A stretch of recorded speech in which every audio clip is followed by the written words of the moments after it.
Welcome to Studio 58A Live here at the Jamaica Information Service, our discussion program coming to you live online. I'm your host, Vaughn Davis. Thank you so much for your attention. And like how we have your attention, do us a favor, man. Share this video with a friend or two or 30,000 so we can have a very lively discussion. And if you have any questions or comments, don't be afraid to drop them down below so that we can go through afterwards and get your feedback, understand what you were thinking about our discussion. All right, so let's get straight into it. Now, the PIOJ, that's the Planning Institute of Jamaica, they recently facilitated the presentation of the main findings of a new World Bank report that discussed the impact of brain drain on the Caribbean. Brain drain is a concept we are all familiar with. We've been hearing about it for years. We know what it is, all right? The report talked about the impact of high-skilled immigration of skilled workers, including health and education professionals from Jamaica, Belize, and Grenada. The presentation was accompanied by another one on the potential of using something called a global skills partnership to not only reduce the negative effect of brain drain from Jamaica and the rest of the Caribbean, but flip it in a way that supports sustained growth for us. All right. Now, here today to help us distill the World Bank study in a way that applies to Jamaica are Mr. Easton Williams. That's him over there. Mr. Williams. All right. And Miss Antonette Richards. All right. Mr. Williams is the Director of Social Policy Planning and Research Division at the PIOJ, while Ms. Richards is the Program Director for Civil Registration and Migration. I hope I got both of those titles right. Yeah. All right. So welcome to the both of you. All right. Let's dive right into it. Now, let's start with you, Ms. Richards. Can you give me an overview of the scope of the brain drain issue as it is affecting Jamaica? From your opinion, give us a snapshot of what it looks like at this time.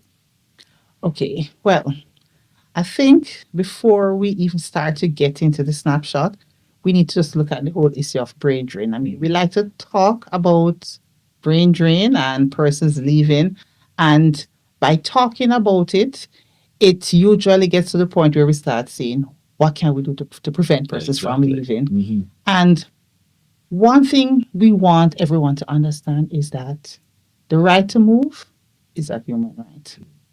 Sometimes we may not want to accept it or appreciate it, but everyone has that right to move. There are some persons who, regardless of what you have going on and what policies you put and programs you put, they're going to move anyway. Mm-hmm. They have dreams of living overseas, living where there's snow. They want to pursue a career that, quite frankly, they can't do in Jamaica. You want to work with NASA. Agreed. So there are certain things, or you may have gone abroad and found love. So there are those persons who, regardless of what happens, they're still going to move. Mm-hmm. So the focus is really on those who may say, I don't want to leave Jamaica, but I feel like I'm compelled to leave because of certain things. So let's just establish that there is a certain percentage who are going to move, not necessarily because of economic or those kind of reasons, perhaps social, personal, whatever you might want to call it. But some people go move, and that is, to a degree, inevitable. Exactly. Yeah. Okay. That's the first way to get. Okay. Now, when we start looking at numbers, one of the first things that we have to recognize is that sometimes the numbers are not as easy to pinpoint because we have some cultural issues. Mm-hmm. So there are persons who move, but we don't even know that they're moving until they are long gone. Mm-hmm. And that's a thing that tends to happen even with our teachers, unfortunately, where they get employment and they will go abroad and they don't say anything until they are comfortable in the new job. And then that is at the point when they may choose to resign. Mm. And some persons, they don't return to the teaching profession, but it's not that they left Jamaica. Sometimes they just move into another area. Mm. So even if we look at the numbers of teachers who are resigning on an annual basis, that won't give us a good figure either. Because sometimes they resign from one school and go to another, or they leave teaching and go to another area. But then, of course, we do have some who actually do migrate. Right. In the ESSJ, our Economic and Social Survey Jamaica, we do put together some numbers, but Mr. Williams will agree with me when we say it is not. There are some persons that we do miss because of the nature of how it happens.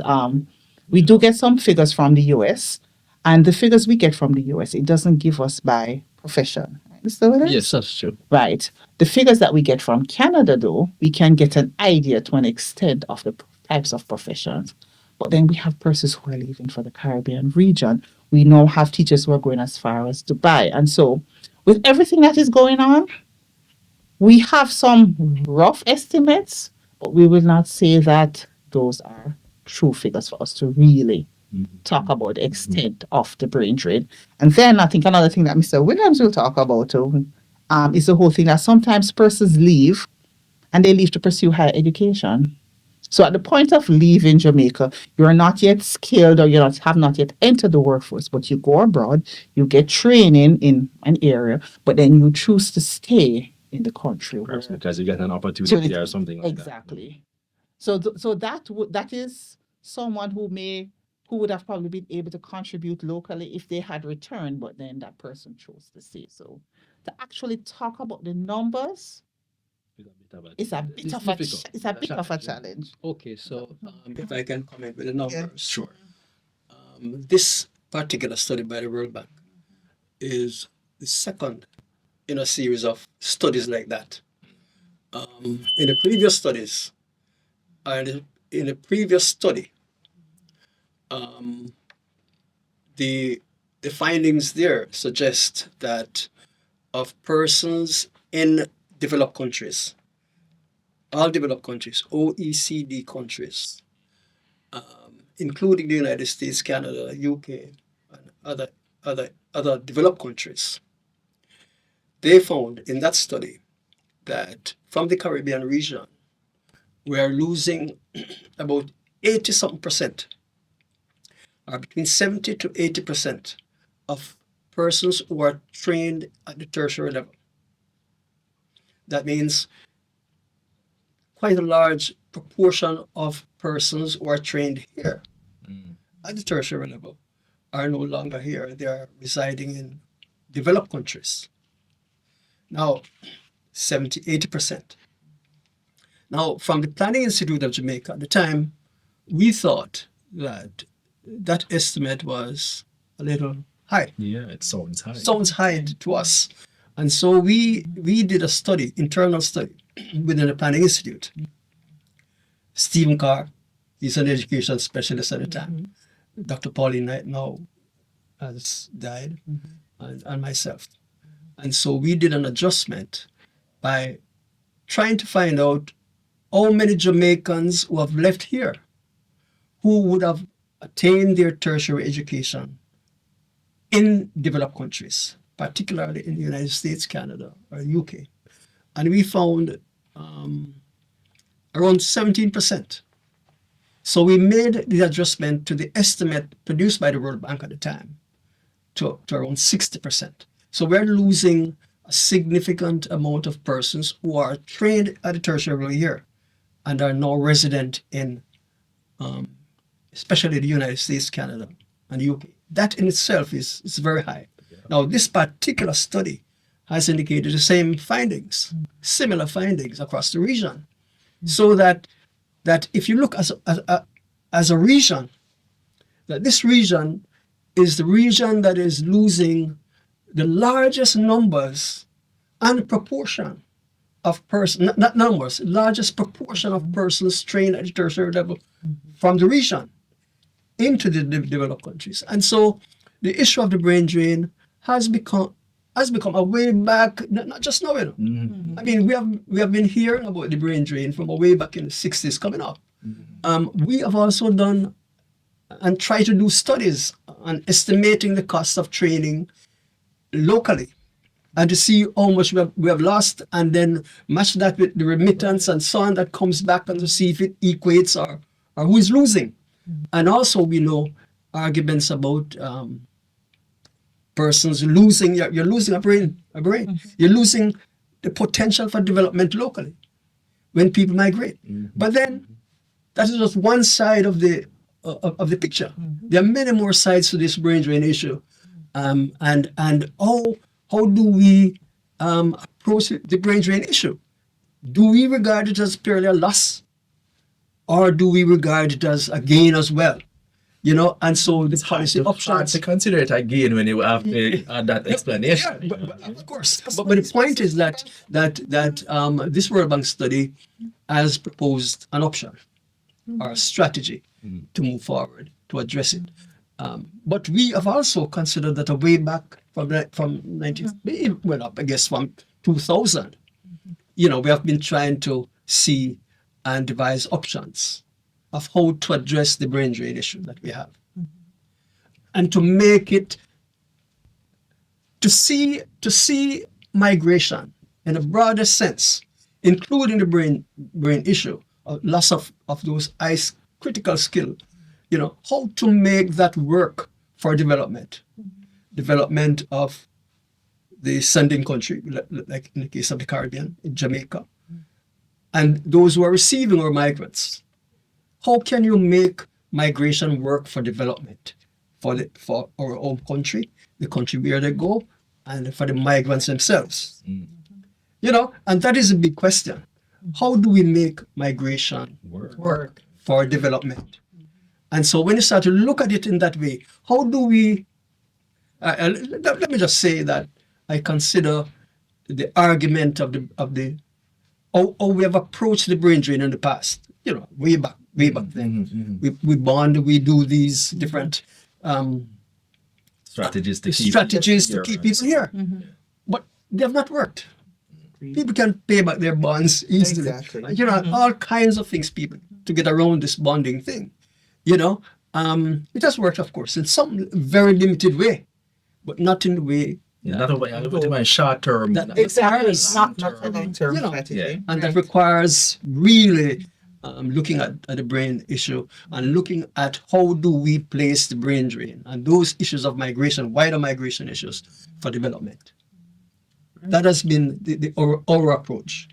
And I think when we start to explore the migration policy that we developed, we were the first country in the Caribbean to have developed A migration policy. an international migration policy, and we located with an international migration and development policy, and we've also developed a diaspora policy, diaspora and development policy. Yeah. So all these are instruments that we have used and policy options within them that we have used to address the issue of migration and to make migration work for development.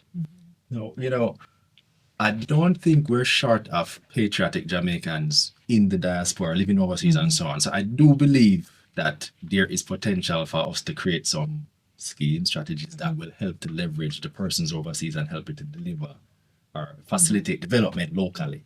We know the people of Jamaica and they want help. We know that. But it just seems like a bridge too far in my mind how we're going to leverage brain drain as a positive, which is why I'm glad to have both of you here to see if we can get into that.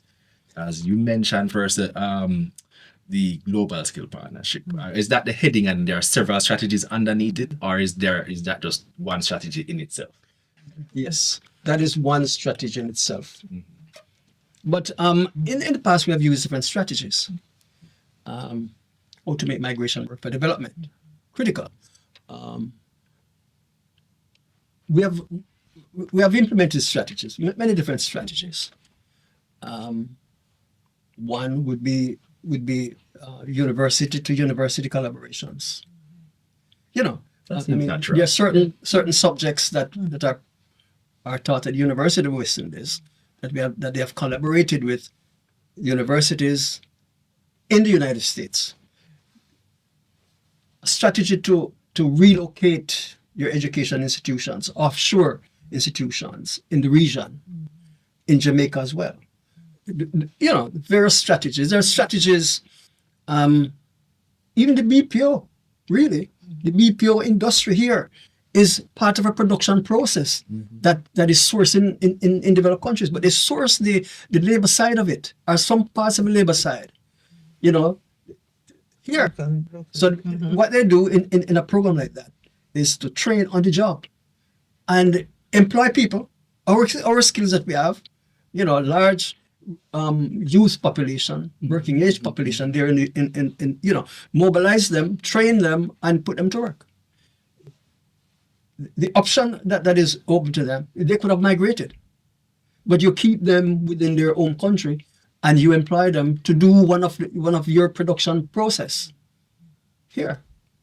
You know, that's Makes sense. that makes sense. That's it. Of You know, course, especially at the population that very, that gap, that area where after they leave high school and may or may not go to tertiary, and there are many who may not have the the money or whatever, and so when you tap into that right there, you kind of capture the youth population and you have them for a particular period of time which they can contribute to taxes, development, over and so on. 70,000 young people Exactly. are employed, That is preventing one- them from moving.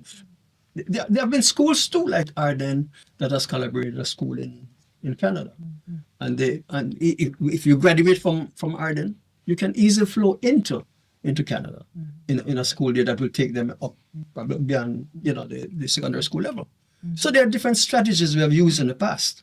There are also strategies to use experts in the diaspora to do some of the consultancy services here. We have tried that in the past. It has worked, but I'm not sure right now, how much of that. Yeah. We have also used, for instance, experts within the diaspora. We have employed them to run our organization. Planning Institute has benefited from that. We have had director generals from a university who have come here. We have had programs too in the University of West Indies. I was trained in a program many years ago, from a program of experts in the diaspora who have come and become teachers here, transferring skills like that. So there are various programs. I mean, this bilateral skill partnership, which is proposed in the World Bank study, is also a strategy that we could use. Where we have a dual stream, where a collaboration between Jamaica, say, and Canada. We are losing our human resources there, and to the US and to the UK. And we can establish a partnership where funding and expertise, technology, and so on is supplied by them, and we provide our human resources and, of course, other obligations in the training agreement with at that level. Some of our people would go for those countries, and some of them will be trained for our country. The home track and the away track. Yeah. That they mentioned. I mean, that can be sorted and worked out and implemented, and can also work. Because it has worked in some other countries.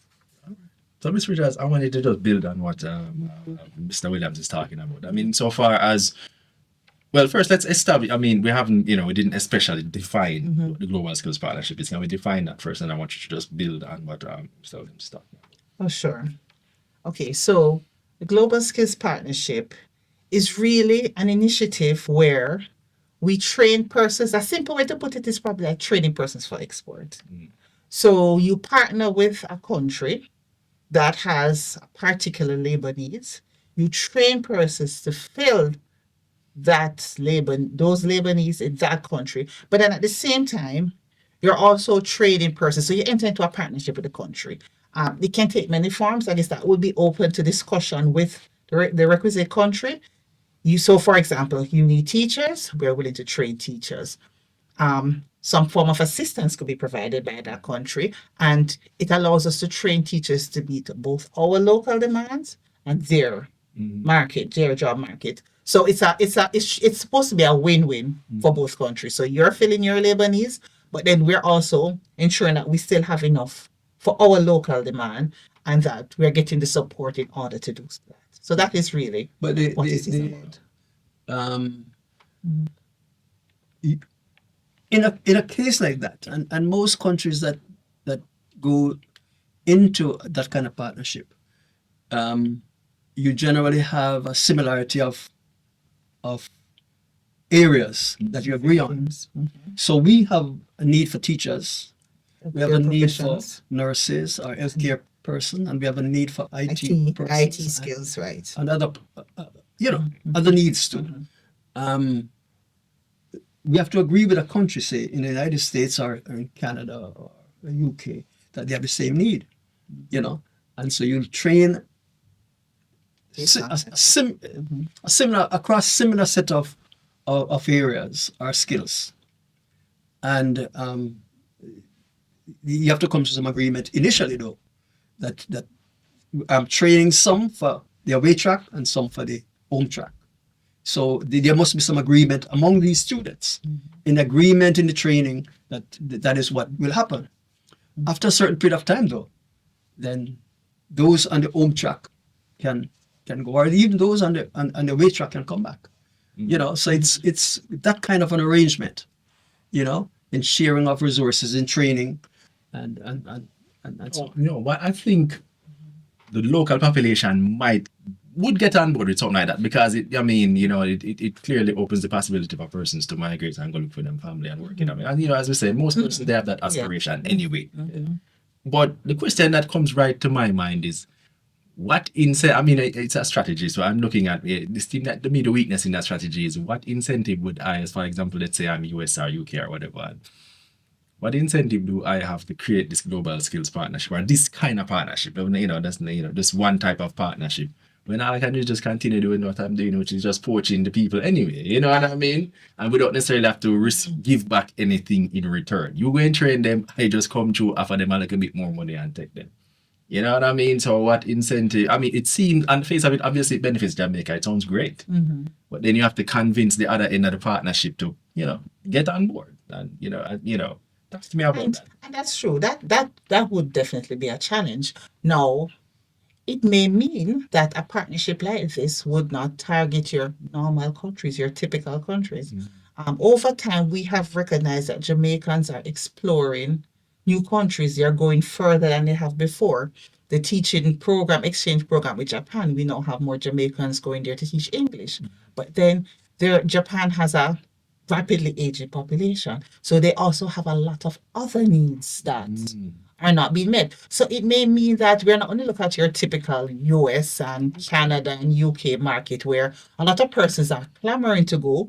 And so it may be difficult because those countries can say, but I have a choice. I have so many persons who want to come here. So why should I exchange with you? But it may mean us looking at new sources, new countries, forming partnerships. So even, for example, the study would have mentioned a partnership that is between countries in the Pacific with Australia and New Zealand. It may mean that we would seek other countries in Europe that have labor shortage needs. Japan, other countries that we already have a working relationship, country to country, and to see how we can fill their labor needs. All right. I like that. Yeah, that sounds good. Antonette raised a very important point that I want to comment on as well. Let me say that all developed countries, United States, Canada, UK, all of Europe, Japan, all of those countries have a labor need. Their demography has been declining because of the low fertility. If you have a certain level of fertility, that is, if each woman or each family is not reproducing itself, having a fertility level that is reproducing herself and her partners in the next generation, if you have a fertility below that, then you over time you would be in a serious position. Yeah, to just kind of, a quick explanation. For example, a mother and a father, they're not producing two children, which would replace them. In many cases, they're having one child. So or the population is going to decline. Population is declining because of that. Right. And when you aggregate from the couple to the general population, you'll see. Now, all developed countries are experiencing that. Declining in their population, declining in their school age population, declining in their working age population, except for the elderly. They are aged society. A large proportion of their population currently now are in the elderly segment. So those societies need people. Now, take it one step backward to the Caribbean. Now, the Caribbean, all of the countries in the Caribbean, except about 3, are now below replacement level fertility, below 2.1 fertility. And that includes Jamaica. All of us, even Jamaica, look at it this way, that, we pride ourselves that we have a large, population of young people. But that was in the past. We're at a point now where our under 30 population has started to decline. Our child population, our school age population has been declining. Our tertiary level education segment, 1924, that too is declining.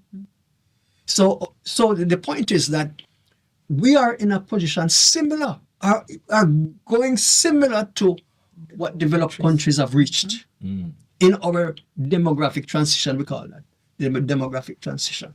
Now, so we are in a situation that we need to implement strategies to ensure that the limited resources now that we are experiencing, we will have that to sustain our own development and as well as the leaving. Now, look at the issue, very serious issue. Our fertility levels are going below replacement level, but also in the context that developed countries have not experienced. They didn't experience out migration from those countries. Right. So the Caribbean region, Jamaica, all the countries in the Caribbean have very high levels of out migration.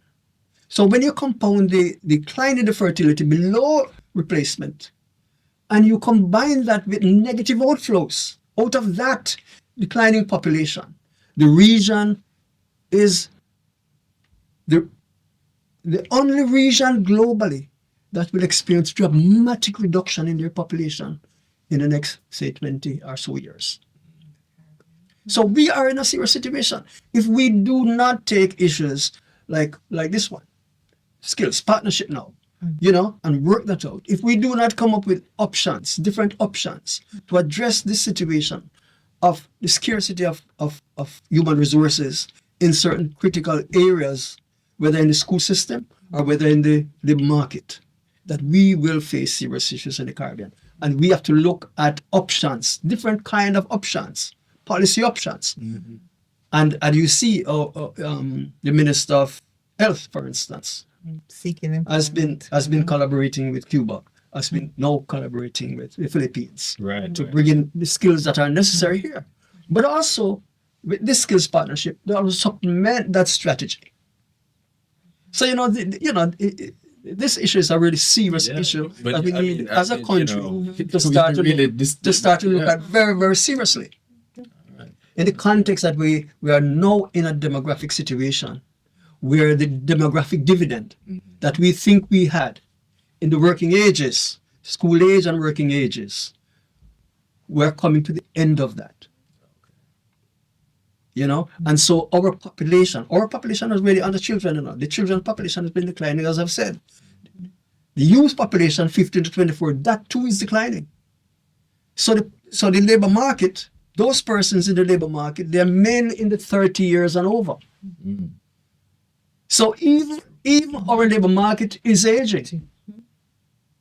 And so it requires us to take serious look at our labor market, how we address the needs that we have, and how we collaborate with different countries that are also exploiting similar situation. If I say exploiting, but also want our resources because they themselves are not training in the amount and numbers that are required in their own population, in their own economy and society. So they need labor. Now, that is the situation that we see. And now we have to think solutions, right? How we fix this, how we address this, so we don't end up like other countries who, in the news every week about the declining population and so on and so forth. Yeah. And I think that's going to require a mix of strategies. Jamaica has always had a history of being a source country, a transit country, and also a destination country for migrants. And we may get to the point where we start looking at how do we attract migrants to our shores. So if as a population, we are going to probably get to the point where we need to start looking at how do we embrace persons coming into Jamaica? How do we make Jamaica marketable and welcoming? How do we market Jamaica so persons want to come here to live? And how do we, as nationals, make these persons feel welcome and a part of our system, a part of our culture? As Mr. Williams mentioned, we are now looking at Philippines for nurses. So how do we ensure that when we have a hospital with nurses from Cuba, from Jamaica, from Nigeria, from Philippines, that we all work together? And even just how we onboard these persons so that they can understand our culture and be able to fit in. I mean, when someone comes to the hospital to explain themselves, language barriers when some of these persons only speak in our local dialect, and how do we get that? So we have to even think about how do we start embracing programs that will facilitate persons coming to Jamaica and feeling welcome and a part of us. We also have to look at greater use of technology. We're going to have to take a serious look at our various sectors, our manufacturing industries, our various sectors. How do we reduce maybe some of our labor demands, our physical labor demands? Do we increase the use of technology so that we do not have that high labor requirement? So there are some of the challenges that we have to think about. There is currently a regional migration policy being worked on for the Caribbean region and something to facilitate greater movement through the island. So that's also a place. So we want to ensure that when this policy is in effect and persons are moving, that we don't have more persons running out, but we have persons coming here. So it's as we become a part of these various programs that we are working, we are keeping ourselves up to date, we are making Jamaica the place of choice. Basically, we talk about Vision 2030 about Jamaica, the place of choice to work, live, raise families, and do business. That is not only for Jamaicans anymore. It's also going to have to be for others coming here.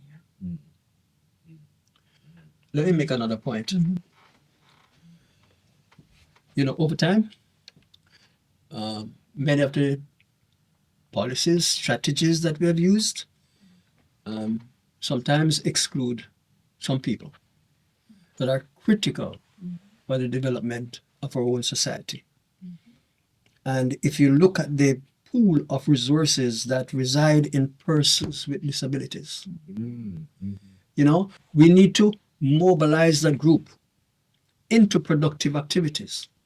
If you look at the education of persons with disabilities, it's only recent times, that we start to admit persons with disabilities and different levels of disabilities. Of course, there are some levels of disabilities that can't function in the normal school, but there are quite a large proportion of persons with disabilities who can function in the regular school and sometimes outperform our regular normal kids. We need to bring them into the education system, and let me say that we are trying to do that currently. Yeah, I mean, we are within a period of inclusivity and right. I remember diversity, inclusion, etc. I remember years ago, and I'm personally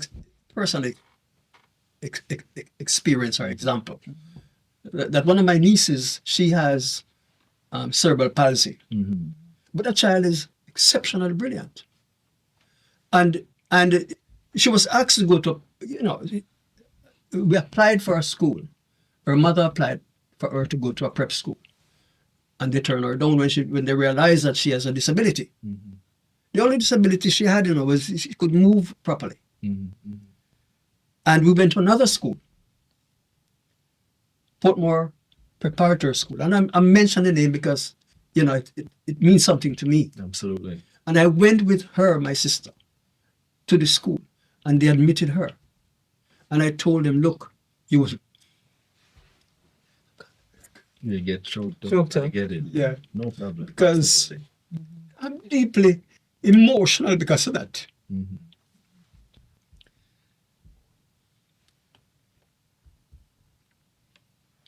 That girl was one of the highest students in that prep school. She went to Ardennes, and again, a brilliant student in Ardennes. She migrated.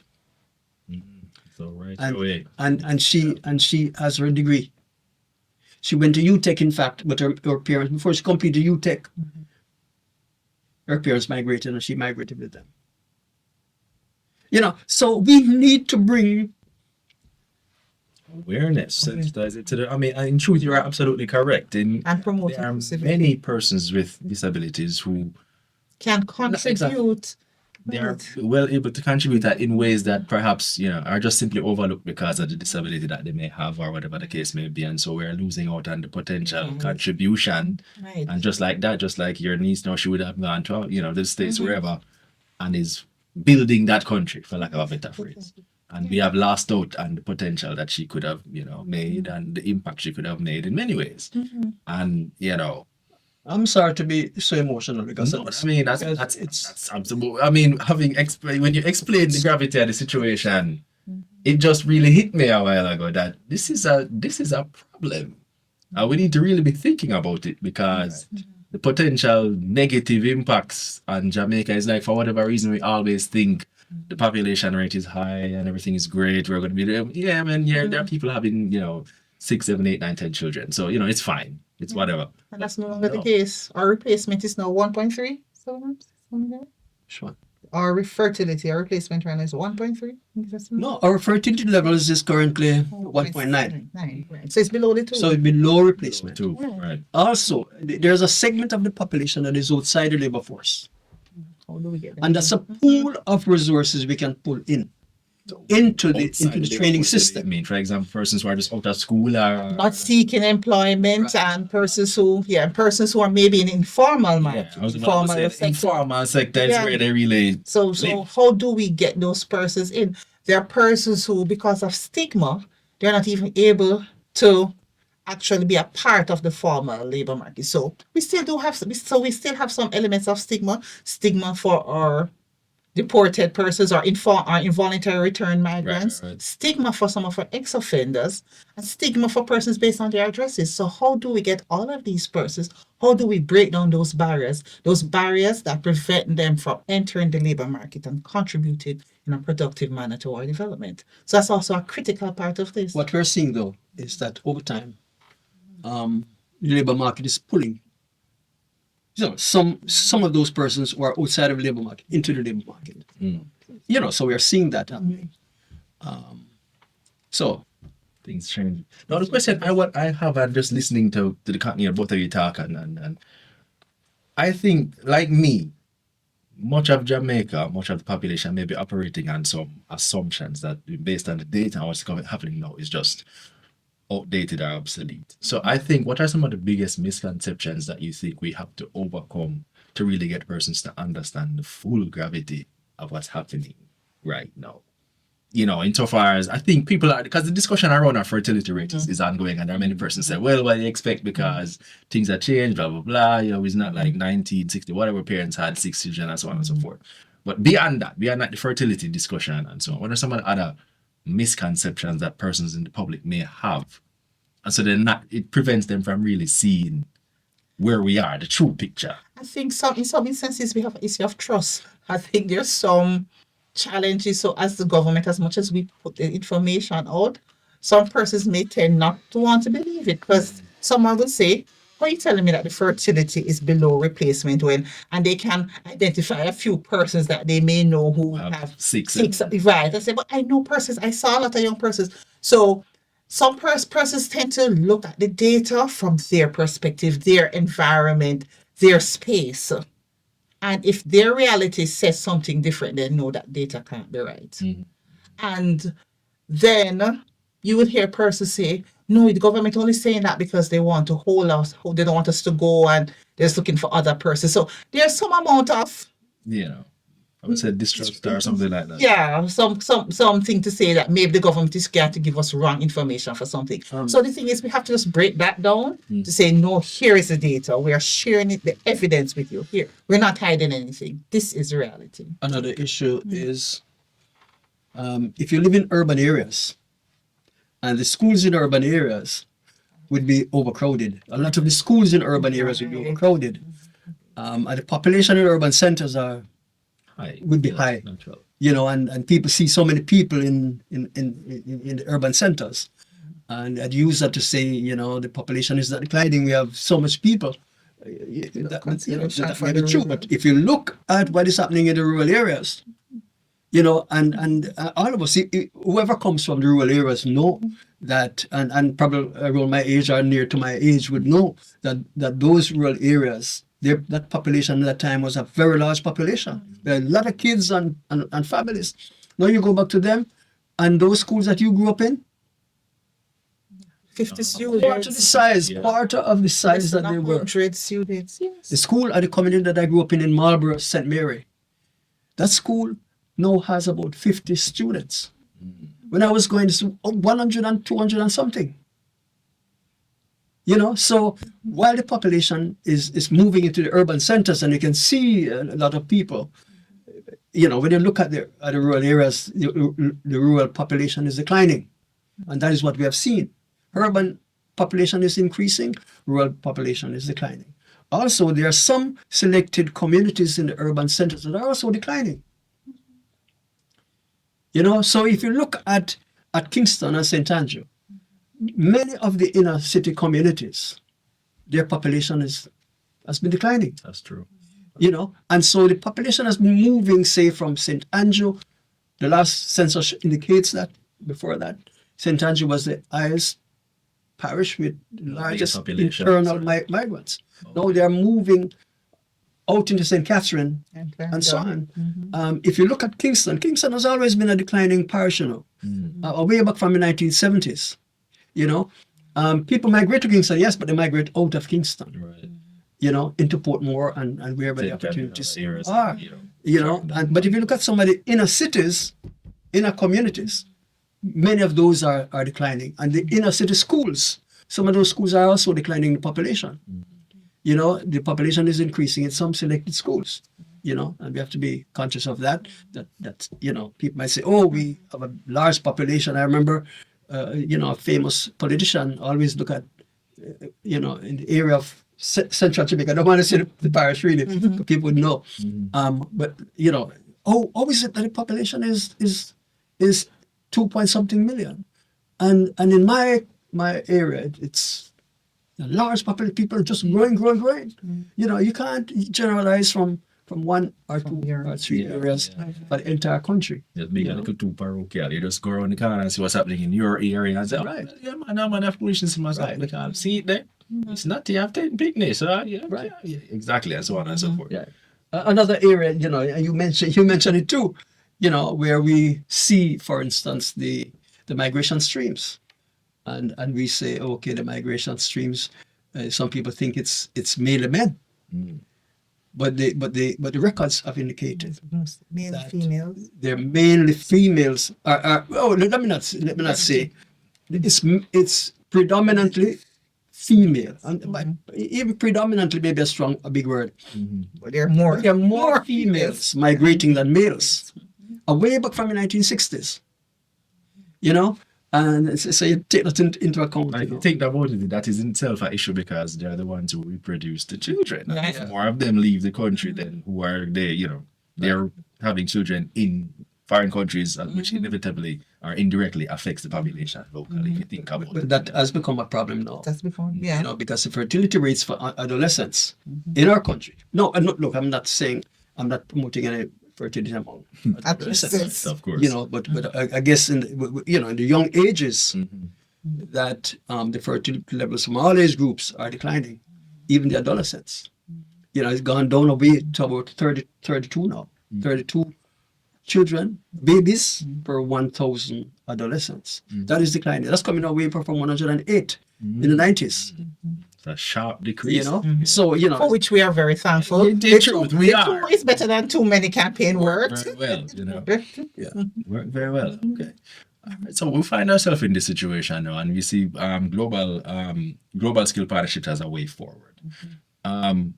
So, as you mentioned, this is a strategy and so on. Give me your biggest sales pitch to the average person when they're confronted with this. I know we're talking about creating partnerships with overseas territories and so on, so we can see like a two-way as opposed to a one-way, a two-way situation, and in some cases even a return scenario. So talk to me and give us the pitch. So let's see how we can address this brain drain. Let me tell you what my pitch was. Yes. Okay, so for me, instead of global skills partnership, I would look at it not only as meeting our labor needs, but it's also a way to solve our crime issue. Mm. You might be wondering, Now you how have we my use- attention. Now how do you we have use this my to- attention. Yeah, how do we use this to solve our crime issue? Because if we have a program like this in place, we're going to set up certain criteria for you to be a part of this program. Mhm. And one of them for me would be no involvement in any form of criminal activity. You can't be a part of a gang. You can't have been wanted for anything. So by doing that, it now gives us, the government, a chance to get the community on board to support us to keep the young people out of crime. Mm. Because a mother's going to say to her son, stay away from those people because I want you to qualify for that program.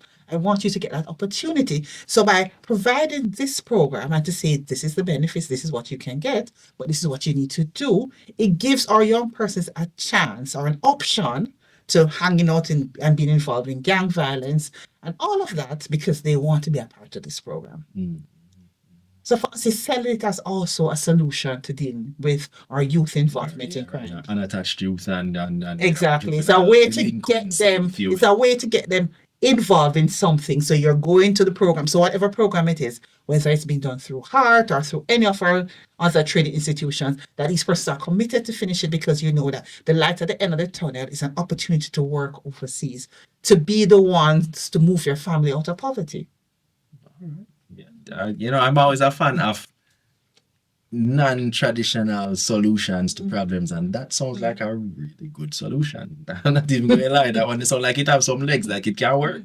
All right, okay. Talk to me now. Wait, Okay. I'm a person. I'm also a politician who has the potential to make this happen. Why should I pay attention to this? This sound like me. No, what me say? Me I give them my people. Them, explain.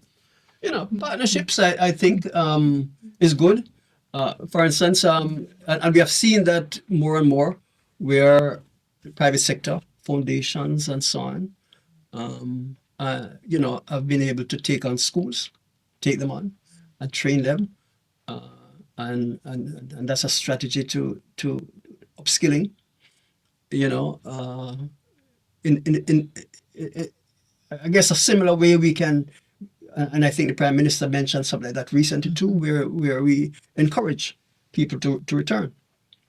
In toxic, let me not say, probably we should not use that kind of language, but in situations where our migrants are being affected negatively, I think in that way we can encourage them to return, and indicate to them that look, our economy is expanding. There are job openings here and many other areas. Return, come back home.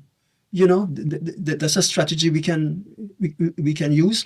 Those persons who are being involuntarily returned home, they have a lot of skills. A large proportion of them are high skilled people, because these are mainly overstayers in their destination countries. They have skills. Yeah. Bring them back into the labor market. Ask them what their skills are, how we Right. plug you into something, Right. get you somewhere productive. That is a strategy. As we said, bring people into the training system that were not there. And we have mentioned persons with disabilities. We have mentioned persons outside of the labor market. Bring them in. We have still a large size of human resources that are outside. It be brought into the labor market. Bring them in. Let them fill the positions. The strategy, the skills partnership thing can work. School to school collaboration between our schools and outside. Bring the experts from the diaspora to come and train. Online, as Antonette has been saying. Look, online teaching, online use AI for training, for all these strategies. Train your human resources, bring them in. And so on, and build capacity like that. So you have a adequate trained human resource to go around. And use migration too. Selectively.